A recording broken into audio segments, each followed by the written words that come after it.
Hello, guys. I'm Ethan Woodworth. I am back again with the Stoic Sapling podcast. And today I have on a great friend, great buddy, and great person, Tokelo. Hey there. Introduce yourself, man. My name is TK. Everybody calls me TK. I'm Full name. Let's hear it. Tokelo Makepe. Everybody calls me TK. I'm from Botswana in Southern Africa. And it's fantastic to be here as not just a listener, but an active participant. Yeah, it's been a long time coming ever since we first met. I knew I wanted to get you on a podcast because you just have so much to say. Yeah. And some great ideas. Yeah. And it's just good to be around people with like such infectious energy. Like, you are an amazing person and I'm happy to be here. The big words are already flying. Yeah, something like that, yeah. And I guess I'll start here then because I had a different question lined up. But literally, I think since we started this podcast, you're a very high energy, positive person. Mm-hmm. And I'm just seriously wondering how you maintain that on a day-to-day basis. Yeah. And I'll give a quick story here. When we would go to the dining hall last year as freshmen, you would take 20 minutes. By the time you got your food, I'm sitting here waiting for you to sit down. But you would take 20 to 30 more minutes because you'd be talking to everybody in the dining hall. And I'm like, where the hell is TK? Yeah. Like, and they're like, he's talking to all these people. I'm looking at him talking to all these people. And you're just always smiling, always happy.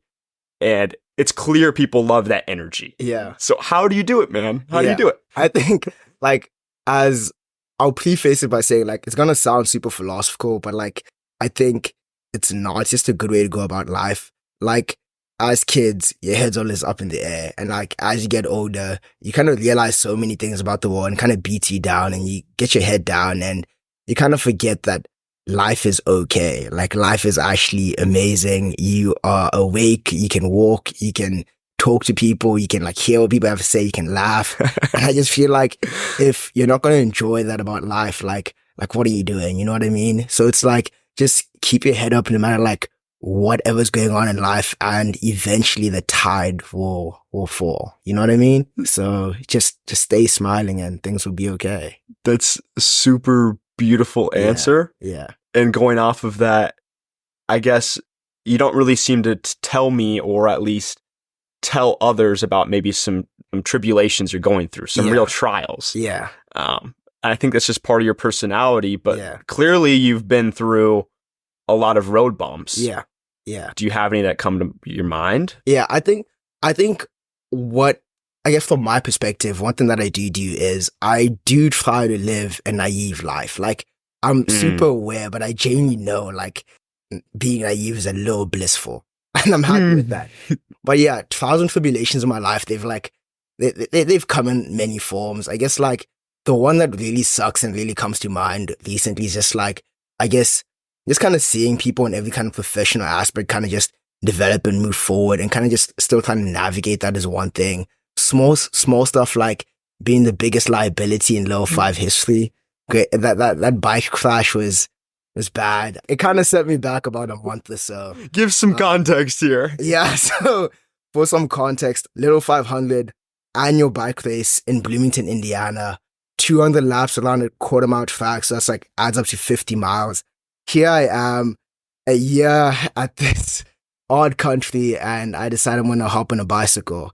I think I hopped on like lap 180. I told myself mentally I'm gonna go finish these last 20 laps, but all you had to do was 20. All I had to do was 20. That's all I had to do.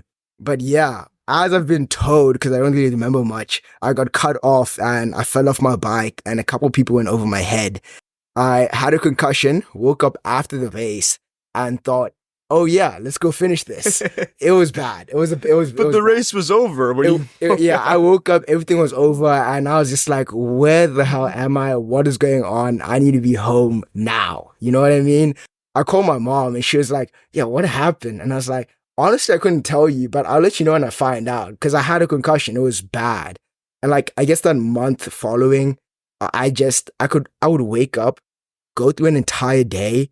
And at the end of the day, I just couldn't tell you what I've been doing the entire day. Like, it was bad. Like, you could ask me, what'd you get up to today? And I genuinely could not tell you. It was nasty. Man. Yeah. See, I always laugh it off, your little 5 accent, Yeah. but Yeah. I forget, like, that's scary stuff. It was nasty. And like, so I went home for like the summer, like, and my flight was 2 weeks after the race. I think I slept for all 30 hours of that flight. Oh, I still had my bandage on my knee because I had a super deep cut down there. I didn't take it off. Could have gotten infected for all I know. But like, I actually could not think about anything. It was just a blackout period of my life. It was bad. it was bad. That's seriously scary stuff. Yeah. Especially towards the end of your first college year Yeah. in a country you don't know. Yeah. Because Yeah. where are you from? Botswana in Southern Africa. Yeah, it's a 28-hour flight with layovers. It's a little far away. It's a little far away. Yeah. So that's definitely one of the biggest trials, at least freshman year. Yeah. Yeah. Let alone being away from home 4,000 miles, Yeah. whatever it is. Amongst other things, I feel like also like not going home frequently. I guess that's a commonality against like international students. Yeah. I think also I'm not the best communicator. Like I'm used to just like seeing people. So like having to like text and make a conscious effort to like FaceTime my family. That was a big thing. But yeah, I guess not having that same support system I've had for like my entire life be there for me during like tough moments. Just like, geez, okay, you know? And then I guess also like looking forward, it's like post graduation. Am I going to stay and work here, like in Chicago or something, or the typical corporate weapon route? And then does that mean I'm still not going to see my family? Because they kind of live and work back home. You know what I mean? So it's just like, am I okay with that kind of trade-off? That's kind of what I need to like figure out. And from my perspective, from all the international people that I've talked to, I have a deep, deep respect for all of you guys. Yeah. Because I think that's why I've kind of been wanted to be around you guys, international students, because it's just so courageous to me. Yeah. And I don't use that word lightly, because to be away from my family that long, that far away, is crazy to me. And I cannot imagine it. So that's why I love being around you, is because I just think you're very strong and you're very courageous for doing that and taking the step. And I understand, you know, all the different questions that are going through your head, because I had the same ones, but it feels like yours have to be multiplied tenfold because it echoes to family and other big monumental life decisions. Yeah. It genuinely feels like, a lot of people say starting college is a new chapter. It genuinely feels like opening up a new book, because you come here not knowing anyone. It's bad. Like at least one person from my high school would have been okay. You know what I mean? But Yes. like, not knowing anyone, it's a lot. So it genuinely feels like you're starting again, could say whatever you want, do whatever you want. Well, not really, but yeah. You're a new person. Yeah. It's things, but you don't want to be. You still want to be who you are. You still want to like keep all your values close to you. But it's so easy to like not do that because you don't have the same system around you. You don't have what you know around you. And with that, I was going to ask, what do you guys do at home that's not in America that you think should come here or be here, like culturally? What do we do at home? We eat cheeseburgers here, but I don't know. Yeah, so some more organic food would be ideal, but I think answer. Kind of what we do at home. I think we just have a more like family oriented culture, but I guess that's because we're only 2 million people in the entire country. So if you like it or not, you're gonna know your neighbor's dog's name. You know what I mean? So kind of just being a kind of like friendly neighbor would be something I kind of incorporate. I feel like a lot of conversations here can feel super transactional. I guess that also just comes being like going to like a business school. Like some people just want answers to the next quiz. You know what I mean? Yeah. So kind of just, kind of just like, if you're going to stack up a conversation, just have some meaning behind it. If you're going to ask someone, how are you? Like actually ask them, how are you doing today? I think that's the biggest thing I'd think at this side. Yeah. Do you think that reflects how fast-paced American culture is? Did that take you off guard when you first got here? How quick things move, and maybe interactions, and just like the pressure to do more? Yeah, I definitely think the pressure to do more, because I came here feeling sound academically. Like I wasn't insecure about how I perform in the classroom, but I felt like people's involvements outside of the classroom were more expected than something that, oh yeah, you're doing above and beyond. You know what I mean? So people would be doing so much, and it's so interesting to hear about, but they only have 2 minutes to spare to tell you about that. So I guess not necessarily if things could slow down, but I think more so if, I don't know, there was just a bit more like there's more hours in your day than you expect. Like we waste away a lot of time doing stupid mundane stuff, where having a conversation will actually benefit you a little bit more than, like, I don't know, watching some TikToks in the dining hall. You know what I mean? And that's super real. And I have that thought a lot. Like, I come home and I see my roommates just talking at the kitchen table. Mm-hmm. And sometimes I just want to go upstairs and like start working again. Yeah. But then I get into a conversation with them and we start just having a good time, having like a fun conversation. Yeah.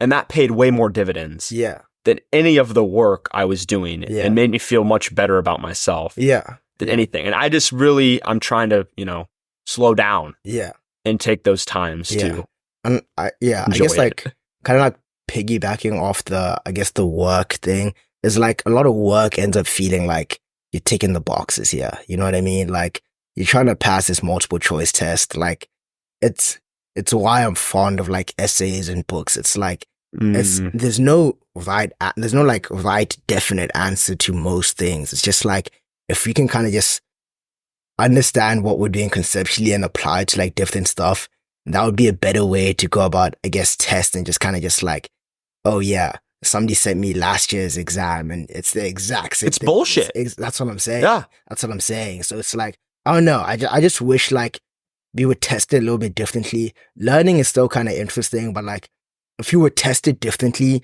people would take in that same knowledge differently. And I think that would not just like benefit people understanding stuff in the classroom, but they'd be more willing to kind of just not focus on, okay, yeah, I'm going to grind out a bunch of question papers and I'm just going to have a conversation. And that almost feels transactional in a different way. Yeah. Just like these tests and how they're... Yeah. How they're formatted. It's not right. Yeah. But that's just my personal opinion. I'm just a sophomore. Who am I to change up the education system? You know what I mean? But again, I think it reflects something deeper, that maybe law or maybe an advanced education is up your alley. Because I think, at least in the American system, that's maybe where you're going to find more critically thinking papers and documents and research, especially if you want to do economics or whatever it is. What is this job you're maybe talking about here? So I'll be a bit less specific and just say consulting, like post-graduation, because I just feel like consulting can dip your toes into so many different industries and so many different like aspects of different deals. But the only issue is you don't actually get to see that implementation. At the end of the day, just giving someone a recommendation. Yep. But I feel like that's going to set me up well for, I guess, my long-term vision of what exactly I want to do. But I think like I've also taken baby steps to kind of like get there, in terms of I started like a consulting firm over the summer and like back home, and that's been going fantastic. But it's only... you still doing that? Yeah. I didn't know you're still doing that. Yeah. It's a good resume booster. It's good for the stats. Okay. What are you consulting at home? Like, wait, like where? What projects? Okay, so... I guess where too, because that goes hand in hand. So kind of just giving some background to how it started is, I guess, second semester freshman year, I just mass emailed random LinkedIn connections, random emails I could find about people in positions I think I want to be in. So these were people at the time, like CIOs at banks, or just like people on boards of different interesting stuff. And after just talking to them for so long, I kind of just got the idea of what they do is they advise people on whatever their niche is. So somebody in a bank was a financial advisor. Somebody in the nonprofit sector was kind of a operations advisor, just making sure things go smoothly and that they can be sustainable. And I was like, okay, that's sick. How do I do that? And they were like, yeah, it's a little bit tough if you don't have a job. I was like, okay, I'm just going to make the job. Like, I'm giving myself the title. I'm a consultant. What now? You know what I mean? Then my next step was kind of like reaching out to clientele. So I reached out to a bunch of small businesses that I felt like had a low risk factor because I didn't want to fuck up some of these businesses in the first place. But also okay, this is going to get super like academic, okay? Break it down. So in Southern Africa, you have this thing called an institutional void, okay? So it's kind of like you have these entire like institutions or market leaders or monopolies that are formed because they're the only service that's been there for so long. So like the best example I can give is like in the United Kingdom and the United States, you have so many healthcare providers, right? If you have an issue, like if a kid has an issue, you can go see like a pediatrician. If you have a specific issue, you can go see a specialist. You can go see the IE hospital, like different hospitals, private, public. You have insurance.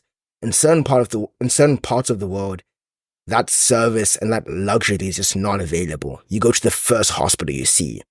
Now that's an extreme example of what I'm talking about, because I'm just talking about like a company, like one marketing agency in the entire country. So tiny marketing agencies, like they don't have a foot to step on in the industry.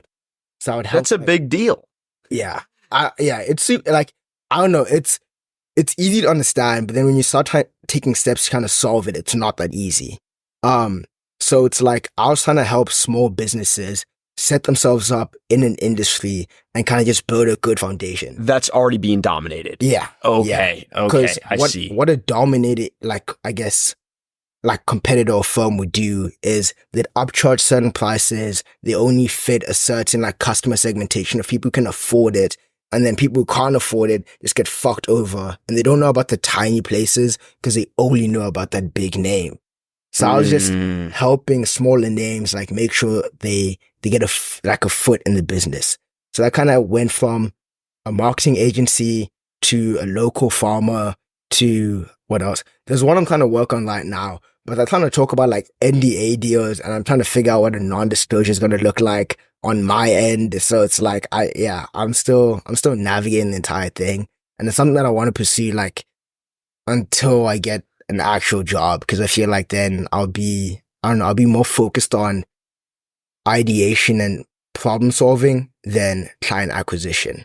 Okay. Yeah. So and I think this is an awesome thing you're doing, because that's individual people, like especially the small farmer or small farmers, like that's a big deal if they can get a big foothold in whatever industry that's currently being dominated. Yeah, it definitely helps them. Like you'll see like margins like double, quadruple, and like for them that's like not just feeding their family, they can give money to like the kid who didn't go to college. You know what I mean? Like it makes such a huge difference and it's so underrated.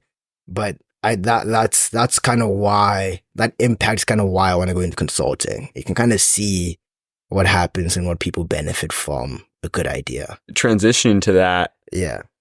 Politics. Yeah. You've discussed politics to me a few times. Yeah.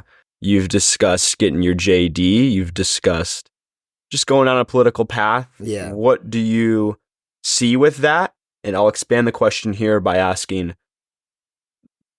I think you're a pretty pure soul, and the political world can take you down. How do you think you personally would be able to stay you and not be crippled by the cog in the industry? Yeah, that's a tough question. I think what sucks about the industry in itself is how it is right now, or what it's known to be. But I feel like it's also very naive to think that landscape is not going to change. But it's also naive for me to think it's going to change for the better. It might change for the worse. But I think my political ambitions lie within Botswana, and I feel like that landscape is not as detrimental to someone's character given that I only have to win over like 1 million people. That's true. Sheer numbers. Yeah, not even the whole 2 million. I just need about 50%. I should be good, you know?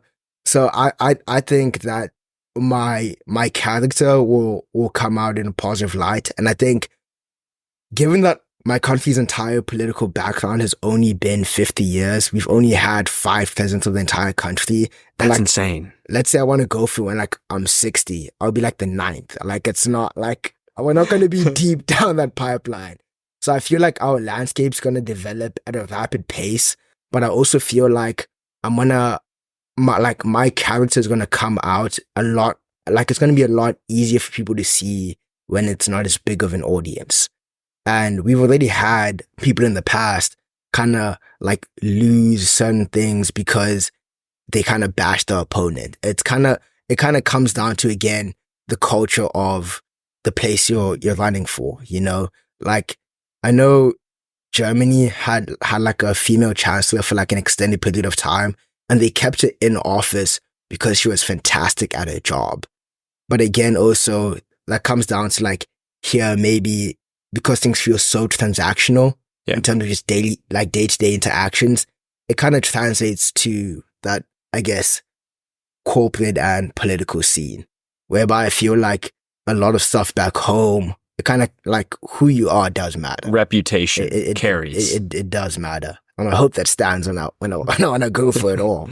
So, yeah. And does being American educated, this is such an American question. Yeah. Does being American educated and spending a lot of time in the States, does that amplify your standing? And as you have told me, a Botswanian. A Botswana. That's what a Botswanian citizen is called in their eyes. Yeah. Is that? It could, but at the same time, it couldn't.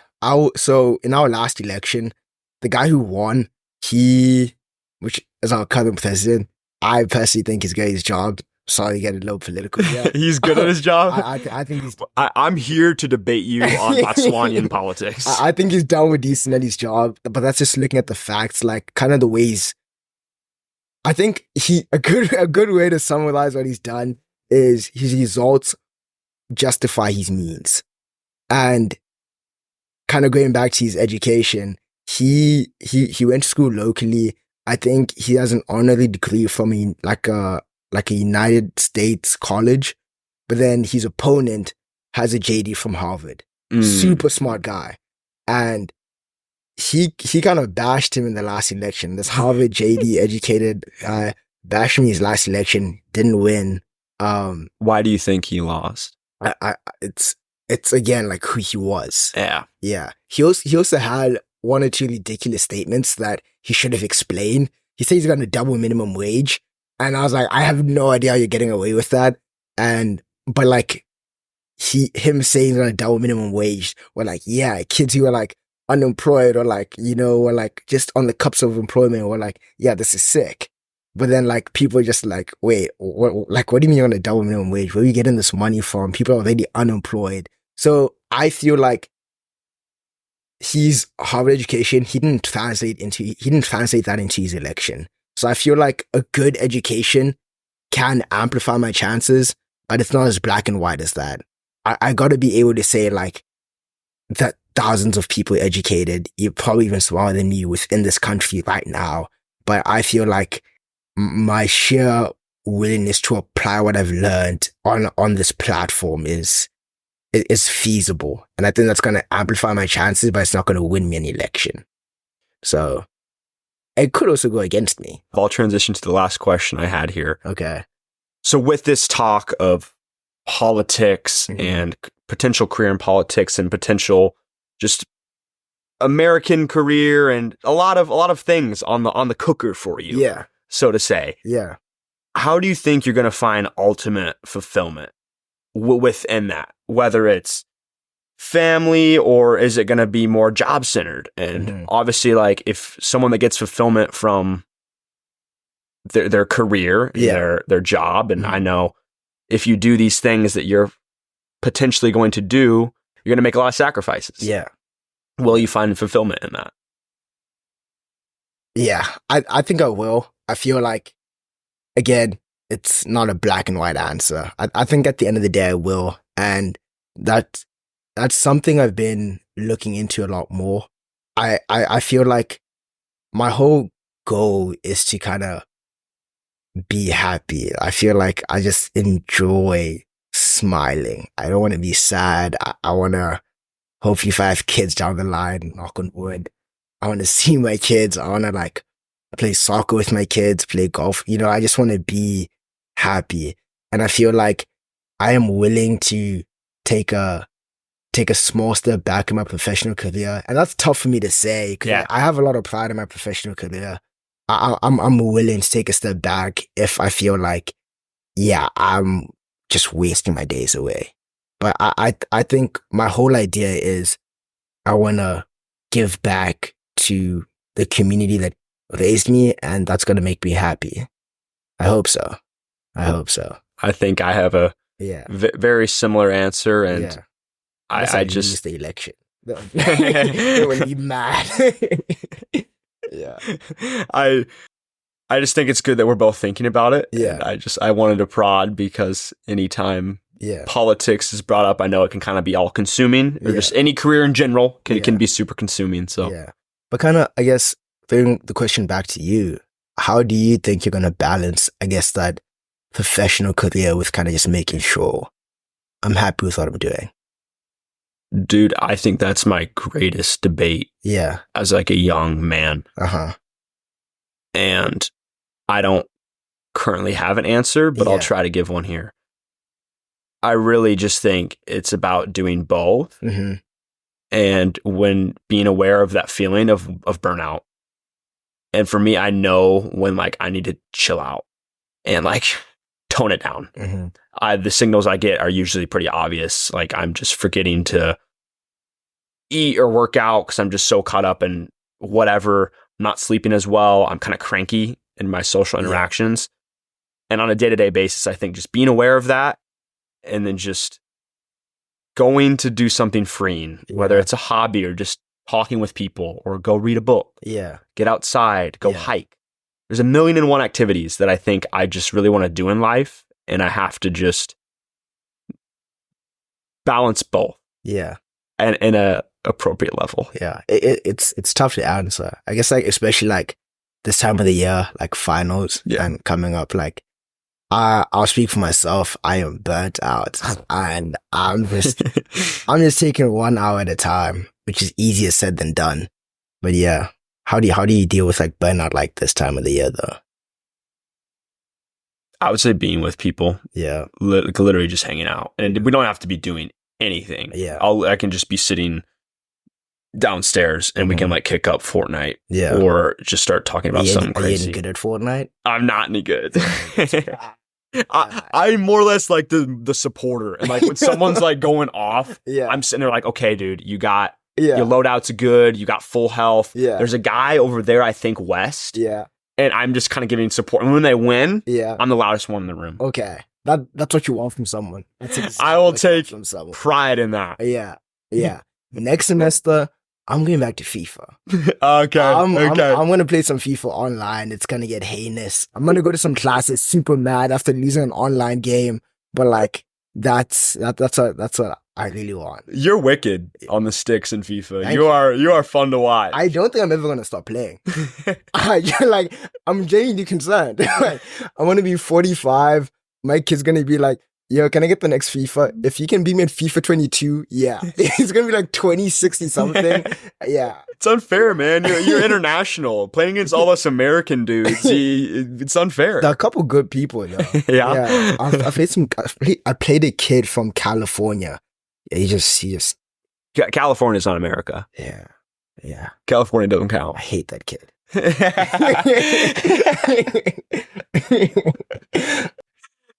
I just want to thank you for dropping all this wisdom and being a great friend to me since we met last year. And I'm extremely thankful to have you in my life. Yeah. I am genuinely so appreciative of you. I can't articulate it. Love. Yeah. It's just love. All I can say is thank you. You're amazing. To many more memories, boss. Yeah. Yeah. To many more podcasts. I'm going to be listening to the next one. We're going to update in 5 years when you're you're doing something ambitious. We could, yeah. 5 years is a long time. I don't think I could catch you up in 5 years. You'll be moving around too much. I'll probably be living out of my truck homeless. I'll probably join you. I'll just pull up one day like, hey, I met this one kid, Ethan Woodworth. He's a hermit and lives in the woods. No, but somewhere in Denver, we'll meet up. We'll meet up. So sounds like a deal. Yeah. Maybe senior year we'll run him back. Okay, senior year. Okay, that's enough time. Yeah. I gotta figure stuff out. Yeah. 2 years, I got time. Well, thank you guys. This is the Stoic Sapling Podcast. I am Ethan Woodworth. This is... I am Tokelo Makepe, also known as TK, the biggest liability in Low 5 history. I've had a fantastic time. And we'll catch you on the next one, guys. Sweet. Peace.